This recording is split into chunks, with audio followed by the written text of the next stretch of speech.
You have been looking for the teaching that will finally change things. The book, the practice, the retreat, the framework, the person who will give you the insight that unlocks what all the previous insights have not quite reached. You are not wrong to look. The looking is real, and the hunger is legitimate. But there is a possibility worth considering, that the teaching you have been searching for is already present, that it is in the difficulty you keep trying to get past, the failure you have been treating as a detour from your path, the life you are living right now while waiting for the better one to begin. Milarepa, the most celebrated saint of Tibetan Buddhism, a murderer turned mystic who became one of the greatest teachers the tradition has produced, said something about this that cuts through every spiritual framework and every self-help system and every search for the insight that has not arrived yet. He said, "Do not search for a teacher outside yourself. The circumstances of your life are your teacher. The hardship is the teaching. The loss is the teaching. The failure you keep trying to move past is not the obstacle to your path. It is the path." He knew this from the inside. His own life was the harshest possible demonstration of it. There is a pattern that most serious seekers eventually recognize in themselves, though it takes longer to name than to live inside. The pattern of approaching the spiritual life, or the examined life, or the philosophical life, whatever name you give it, as if it were a problem to be solved with the right input. Find the right teacher, read the right book, develop the right practice, attend the right retreat, accumulate enough of the right understanding, and the transformation will arrive. You will cross a threshold. The peace that has been waiting on the other side of enough work will finally be accessible.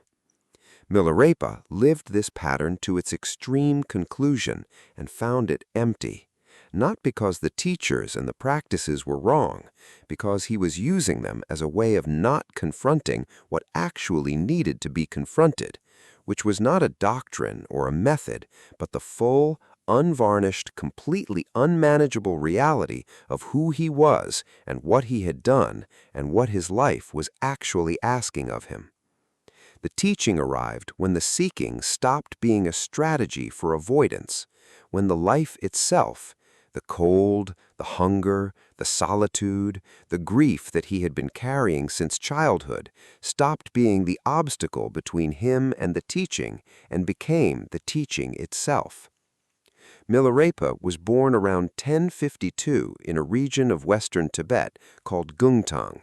His birth name was Tepaga, delightful to hear. His father died when he was 7, leaving the family's considerable property to an uncle and aunt, who were supposed to hold it in trust until Milarepa came to age. Instead, the uncle and aunt took everything. They reduced Milarepa, his mother, and his sister to near servants in their own household, poorly fed, poorly clothed, working like slaves on what had been their own land. The mother was formidable. She endured years of this while her children grew, and then, when Milarepa was old enough, she sent him to learn black magic, specifically to learn the kind of sorcery that could be turned against those who had wronged them. She wanted vengeance. She told her son, "If you do not take revenge, I will kill myself." He learned. He was gifted. He returned and deployed what he had learned against his uncle's family and their guests, collapsing a house during a wedding celebration, killing 35 people, most of them innocent of anything done to his family. He also sent hailstorms that destroyed the village's harvest.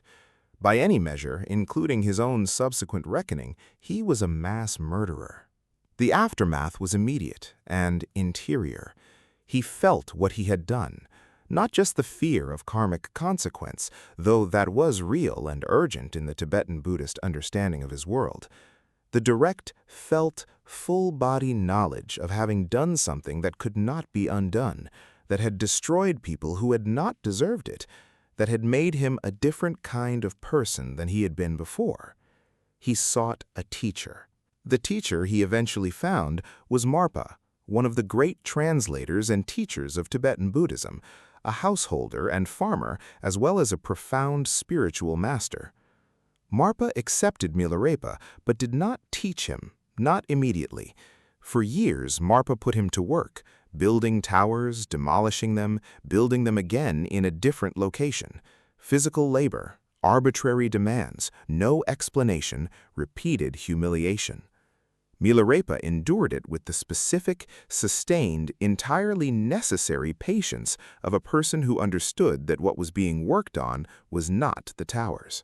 When Marpa finally transmitted the teachings, Milarepa received them with the openness of a person who had been thoroughly prepared. The preparations were the teaching. The towers were the teaching. The humiliation was the teaching. Not metaphorically, literally. Marpa was working on the exact qualities that Milarepa would need: the capacity to endure difficulty without collapsing, to stay with what was hard without requiring it to become easier, to meet the full weight of his own karma without flinching from it.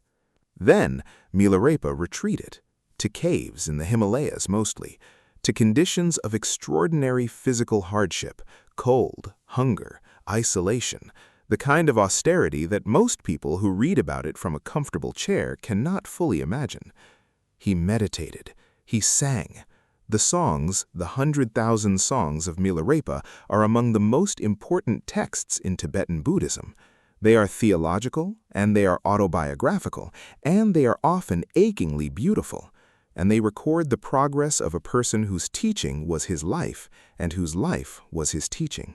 He died around 1135, at approximately 83. He had by then gathered students of his own, and his lineage, the Kagyu school of Tibetan Buddhism, continues today. What is the philosophy that Milarepa's life embodies? Because unlike most of the figures on this channel, he did not write systematic philosophical treatises. He sang. He answered questions from students. He pointed repeatedly and in different ways at the same thing. The teaching is already here. The teacher you need is what is happening to you right now.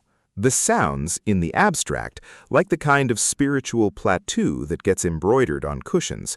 In Milarepa's mouth, from a person who murdered 35 people, spent years building and demolishing towers, meditated in freezing caves until his skin turned green from eating nothing but nettles, it is something else entirely. It is the hard-won testimony of a person who followed the path to the end and found that the end was never somewhere other than where he was. The central teaching is what Tibetan Buddhism calls the direct confrontation with mind, the willingness to sit with what is actually present rather than with what you have decided should be present, the grief that is there, the anger that is there, the specific, uncomfortable, entirely unresolved texture of the life you are actually living, rather than the life you are managing toward or retreating from. Most spiritual practice, most self-improvement, most examined life work is organized at some level around the management of this texture. The difficult emotion is processed and released. The painful pattern is understood and modified. The practice produces equanimity. And equanimity means the difficult texture becomes less difficult. This is genuine and valuable. Milarepa does not deny it. But he points beyond it to something that the management of experience cannot produce: the full, undefended, direct meeting with what is actually here, not with the goal of changing it, but with the willingness to know it completely. The cave in winter, the hunger, the cold, not processing, presence, the specific, naked, absolutely available quality of being exactly where you are without the insulation of the framework or the method or the understanding that has not yet arrived. In that presence, he says, the teaching is complete.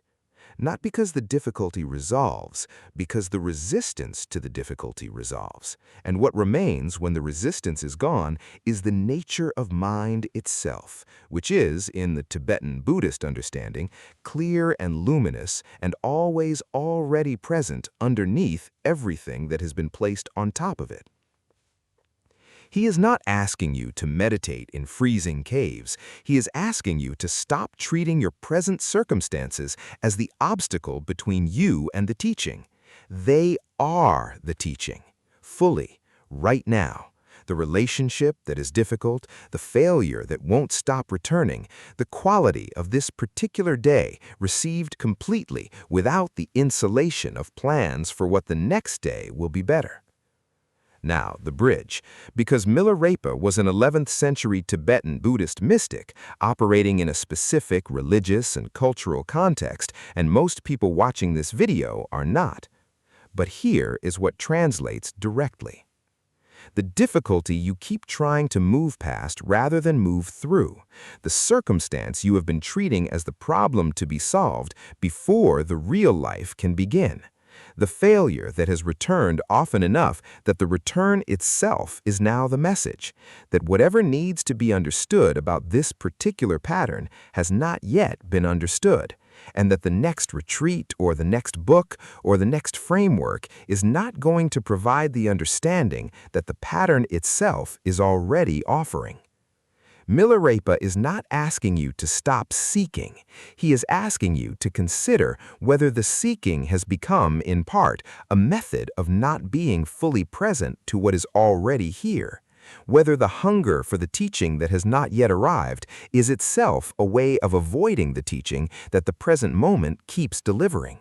And whether, if you were to stop, just for a day, just for an hour, and be fully present to the exact difficulty of your exact life, something might be available there that the next insight cannot provide, and that no amount of continued searching will find.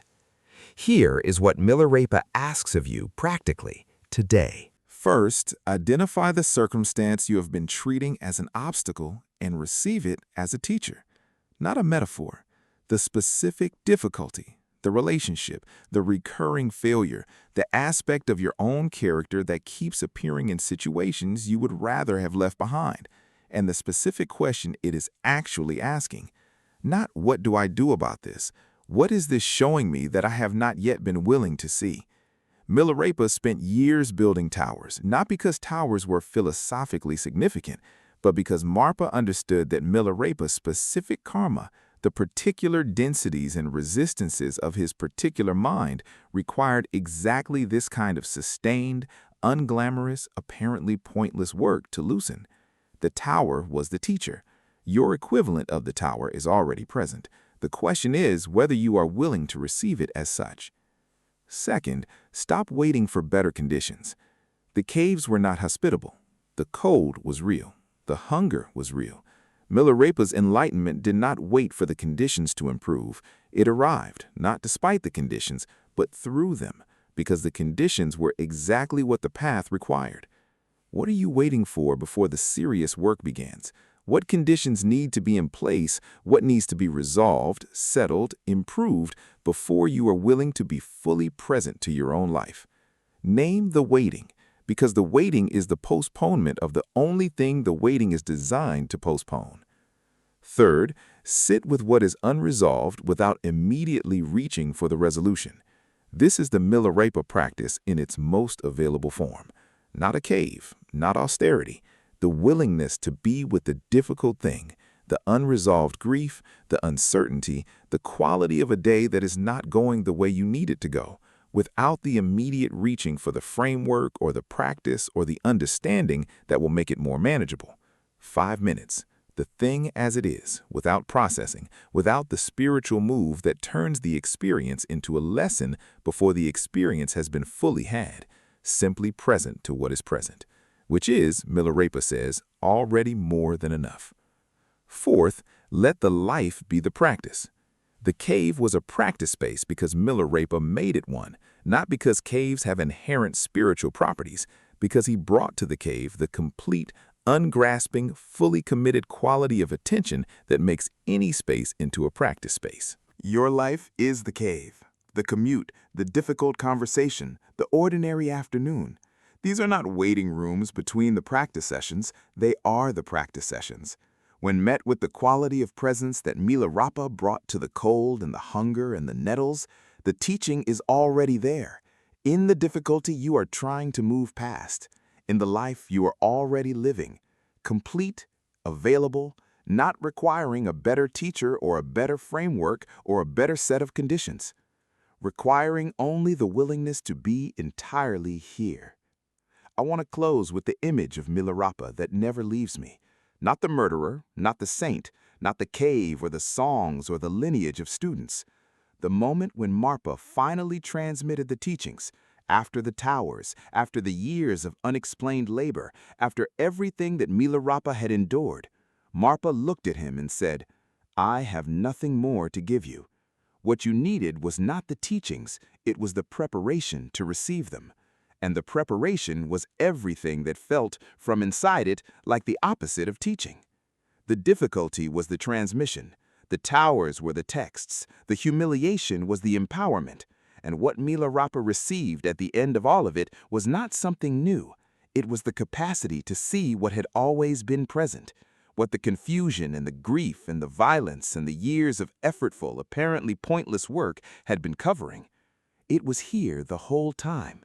It is here now, in the life you are already living, in the difficulty you are already in the teacher that has been waiting, patient, available, requiring nothing except your full, unhurried, completely ungrasping presence. Here is the question Milarepa leaves us with today. What is the difficulty in your current life that you have been treating as the obstacle between you and the teaching? And what would it mean to receive it as the teaching itself?